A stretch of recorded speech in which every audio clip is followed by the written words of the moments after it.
Hi all, welcome back to my channel. ഇന്നത്തെ നമ്മുടെ topic Viagra എന്ന മെഡിസിനെ കുറിച്ചിട്ടാണ്. അപ്പോൾ ഈ ഒരു ടോപ്പിക്ക് ഈ വയാഗ്ര കഴിക്കാത്തവരെ കഴിപ്പിക്കാനോ അല്ലെങ്കിൽ അത് കഴിക്കുന്നവരെ അതിൽ കൂടുതൽ അഡിക്റ്റ് ആക്കാനോ ഉദ്ദേശിച്ചിട്ടുള്ളതല്ല, മറിച്ച് ഇതിൻ്റെ സയൻറ്റിഫിക് ആയിട്ടുള്ള ബാക്ക്ഗ്രൗണ്ട് എന്താണ്, അത് എത്രത്തോളം സേഫാണ്, അതിൽ എത്രത്തോളം സൈഡ് എഫക്റ്റുകൾക്ക് ചാൻസ് ഉണ്ട് എന്നൊക്കെയുള്ള ഒരു ഡിസ്കഷനാണ് ഇത് ഉദ്ദേശിക്കുന്നത്. വയാഗ്ര എന്നുള്ളത് ഒരു ബ്രാൻഡ് നെയിമാണ്. അതിൻ്റെ കെമിക്കൽ നെയിം വരുന്നത് സിൽഡിനാഫിൽ എന്നാണ്. 1998 അത് FDA അപ്രൂവ് ചെയ്യുന്നത്.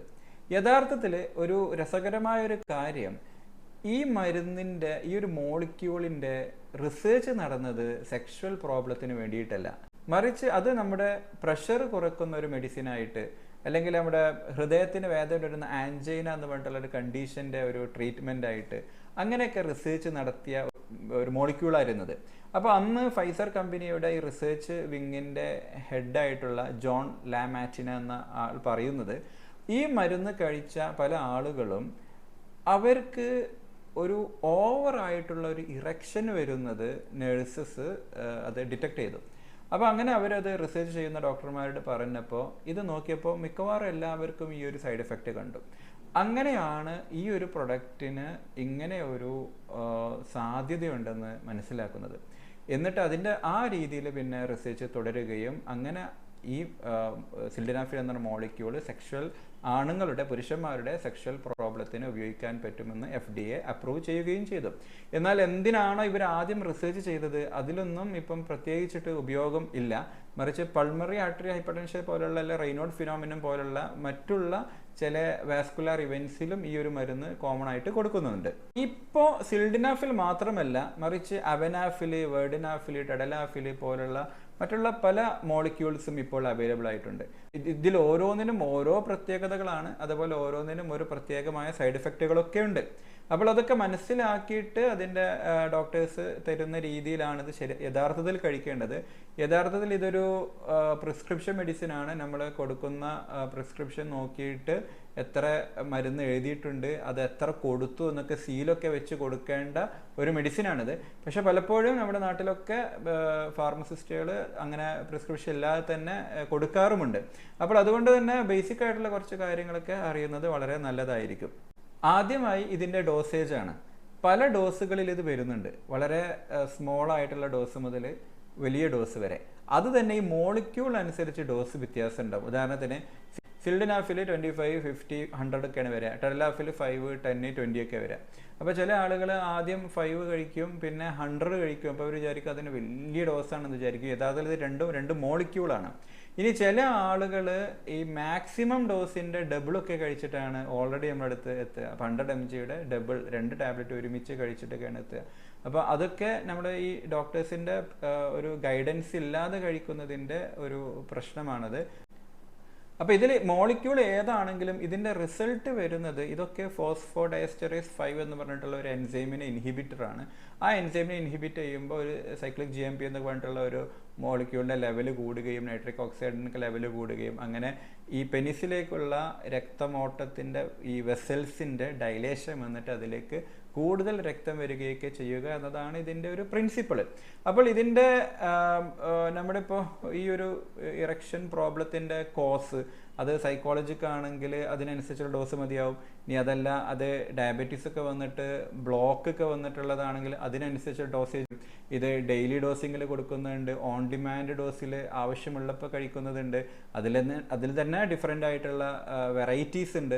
ടാബ്ലറ്റ് ഫോമിലുണ്ട്, നാവിൻ്റെ അടിയിൽ വെക്കുന്ന സബ്ലിംഗ്വൽ ഫോം ഉണ്ട്. അപ്പോൾ അങ്ങനെയൊക്കെ ഒരുപാട് മോളിക്യൂളുകളുള്ള, ഒരുപാട് ഡോസിംഗ് ഉള്ള ഒരു ഫീൽഡാണിത്. അപ്പോൾ ഇത് കഴിച്ച് എഫക്റ്റ് വരാൻ മോളിക്യൂളിനനുസരിച്ചിട്ട് സമയം വ്യത്യസ്തം ഉണ്ടാവും. 20 മിനിറ്റ്സിൽ വരുന്നതുണ്ട്, ഇനി അതല്ല 2 hours വരുന്നതുണ്ട്. ചില ആളുകൾക്ക് ലേറ്റ് ആയിട്ടാവും വരിക. അപ്പോൾ അതൊക്കെ ഇൻഡിവിജ്വൽ ആയിട്ട് അതും ഈ മോളിക്യൂൾ അനുസരിച്ചിട്ട് ഡോക്ടർമാർ പറഞ്ഞു തരുന്ന ഒരു സംഗതിയാണ്. ഇനി ഇതിൻ്റെ കോമൺ ആയിട്ടുള്ള സൈഡ് എഫക്റ്റുകൾ, ചില ആളുകൾക്ക് വളരെ തലവേദന വരും, കണ്ണ് ബ്ലർ ആവുന്ന പോലെ തോന്നും, ഡിസി ആവും, നോസിയ വരും. പിന്നെ ചില ആളുകൾക്ക് ടെഡലാഫിൽ പോലെയൊക്കെ കഴിക്കുമ്പം ഭയങ്കരമായിട്ടുള്ള മസിൽ പെയിൻ വരും, ഹിപ്പിലൊക്കെ പെൽവിസിലൊക്കെ ഭയങ്കര ഒരു വിങ്ങൽ പോലെ വരും. അപ്പോൾ ഇങ്ങനെയൊക്കെ വരുമെങ്കിലും ഈ സൈഡ് എഫക്റ്റുകളൊക്കെ ഒരു കുറച്ച് സമയം കഴിയുമ്പോൾ പോകുന്നതാണ്. അത് മാത്രമല്ല ഇതിൽ ഇപ്പോൾ ഒന്നെങ്കിൽ നമുക്ക് ഈ മോളിക്യൂൾ മാറ്റാവുന്നതാണ്, അതല്ലെങ്കിൽ ഈ മോളിക്യൂൾ തന്നെ കുറച്ച് ദിവസങ്ങൾ കഴിക്കുമ്പോൾ, കുറച്ച് പ്രാവശ്യം കഴിക്കുമ്പോൾ ഈ സൈഡ് എഫക്റ്റ് പോകുന്നതായിട്ടും പലപ്പോഴും കാണാറുണ്ട്. അതേസമയം ഈ മോളിക്യൂൾ ഈ ഒരു വയാഗ്ര പോലുള്ള കാര്യങ്ങൾ ഇപ്പോൾ ആൽക്കഹോളിൻ്റെ കൂടിയോ അതല്ലെങ്കിൽ മറ്റുള്ള സെക്ഷൽ സ്റ്റിമുലൻ്റ് ആയിട്ടുള്ള നാച്ചുറൽ ആയിട്ടുള്ള പല കാര്യങ്ങൾ കൂടിയോ അതല്ലെങ്കിൽ ഈ ഹാർട്ടിൻ്റെ പെയിനൊക്കെ ഉപയോഗിക്കുന്ന നൈട്രോഗ്ലിസറിൻ എന്ന് പറഞ്ഞിട്ടുള്ള മെഡിസിൻ്റെ കൂടിയൊക്കെ ഉപയോഗിച്ചിട്ടുണ്ടെങ്കിൽ അത് വലിയ സൈഡ് എഫക്റ്റുകളിലേക്ക് ഇത് വരുത്തും. ഇനി ചില ആളുകൾ ഒരു ഫ്രസ്ട്രേഷനിൽ ഇപ്പോൾ മാക്സിമം ഡോസിൻ്റെ 4ഉം 5ഉം ഒക്കെ എടുത്ത് കഴിക്കും, പലപ്പോഴും നമ്മൾ ന്യൂസ് പേപ്പറിലൊക്കെ കാണാറുണ്ട്. അപ്പോൾ അങ്ങനെ കഴിക്കുമ്പോൾ പലപ്പോഴും ഈ ഇറക്ഷന് ഒരു 4 to 6 hours കാട്ടിയൊക്കെ കൂടുതൽ വരും. അങ്ങനെ വരുമ്പോൾ അതൊരു പ്രയാപ്പിസം എന്ന് പറഞ്ഞിട്ടുള്ളൊരു കണ്ടീഷനിലേക്ക് പോകും. ഈ പ്രയാപ്പിസം എന്ന് പറയുമ്പോൾ അത് കുറച്ച് ഡേഞ്ചറസ് ആയിട്ടുള്ള കണ്ടീഷനാണ്. അപ്പോൾ അതിൻ്റെ ശേഷം ഈ പെനിസിലുള്ള അങ്ങനെ വന്നിട്ടുണ്ടെങ്കിൽ അത് പെനിസിലുള്ള ഈ ഡൈലേറ്റ് ചെയ്യുന്ന ആ ഒരു ഇലാസ്റ്റിസിറ്റി ഒക്കെ നഷ്ടപ്പെട്ടിട്ട് പിന്നെ ഇറക്ഷൻ വരാത്തൊരവസ്ഥയിലേക്ക് പെനിസ് എത്തും. അപ്പോൾ അതുകൊണ്ട് ഈ ഡോസിങ് ഇതിൽ വളരെ ഇമ്പോർട്ടൻ്റ് ആയിട്ടുള്ളൊരു കാര്യമാണ്. ഇനി ചില ആളുകൾക്ക് ഇങ്ങനെയൊക്കെ കഴിച്ചിട്ടുണ്ടെങ്കിലും എഫക്റ്റ് വരില്ല.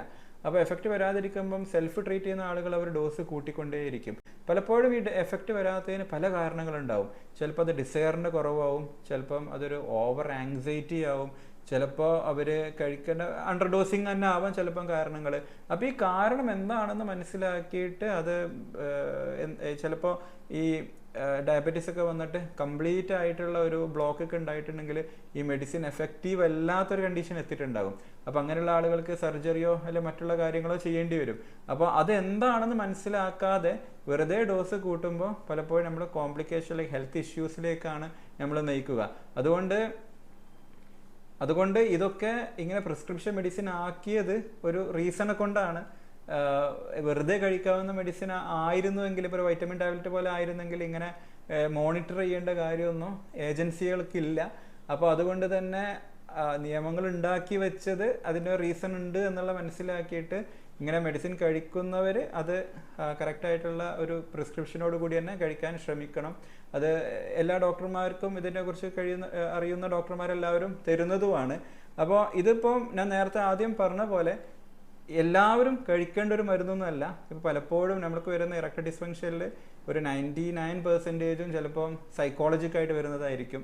അപ്പം അങ്ങനെയുള്ള ആളുകളൊക്കെ ഇതൊക്കെ സ്റ്റാർട്ട് ചെയ്തിട്ട് പിന്നെ ഇതിൻ്റെ അഡിക്ഷൻ വരുന്നൊരവസ്ഥയിലേക്ക് എത്തുന്നത് ഒരിക്കലും നല്ലതല്ല. കാരണം അങ്ങനെ ഒരു ഡിപ്പെൻഡൻസി വന്നിട്ടുണ്ടെങ്കിൽ ഇതില്ലാത്തൊരു ടൈമിൽ അവർക്ക് വളരെ വലിയൊരു ആങ്സൈറ്റി ഉണ്ടാവാനുള്ള ചാൻസ് ഉണ്ട്. അപ്പോൾ അത് തുടങ്ങണം എന്നുള്ളതൊക്കെ ഒരു ഡിസിഷനാണ്.